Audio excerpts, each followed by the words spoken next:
तर चला सुरू करूया आपल्या फेवरेट मोमोजची. तर त्यासाठी आपल्याला एका बाउलमध्ये मैदा घ्यायचा आहे. त्या मैद्याला छान भिजवून घ्यायचा आहे आणि त्याचा एक डो बनवायचा आहे. त्या डोला 5 मिनटं आपल्याला ठेवायचं आहे आणि त्याच्यानंतर लसूण घ्यायचं आहे आणि त्या लसूण अद्रकाला बारीक करून घ्यायचं आहे आणि सोबतच आपल्याला कांदा घ्यायचा आहे, त्याला पण छान बारीक करायचा आहे आणि त्याला एका कॉटनच्या कपड्यामध्ये काढून छानपैकी पिळून घ्यायचा आहे.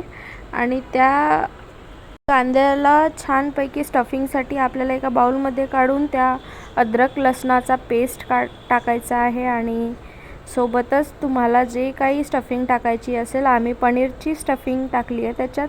सोबत डालडा आणि कोथिंबीर आपल्याला टाकायची आहे त्याच्यामध्ये आणि त्याला पण छानपैकी चवीनुसार मीठ टाकून छानपैकी आपल्याला मिक्स करून घ्यायचं आहे. आणि त्यानंतर आपल्याला त्याची एक छोटीशी पोळी बनवून घ्यायची आहे आणि त्या पोळीमध्ये आपल्याला त्या मिश्रणाचं स्टफिंग करून घ्यायचं आहे. तुम्ही कुठल्या पण प्रकारचं स्टफिंग त्याच्यामध्ये टाकू शकता आणि त्याला कोणताही आकार देऊ शकता. आम्ही एक टिपिकल मोमोजचा आकार दिलेला आहे, पण तुम्ही त्यात सोपा म्हणजे मोदकचा पण आकार देऊ शकता. हा आकार जरा कठीण आहे.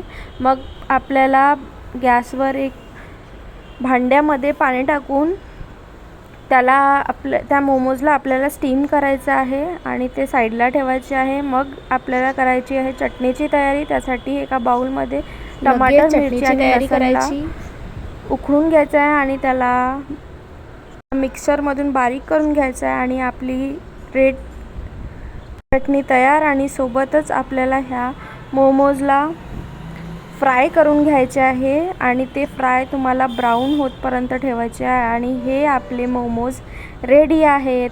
एन्जॉय. आणि हे खूप जास्त टेस्टी झाले होते.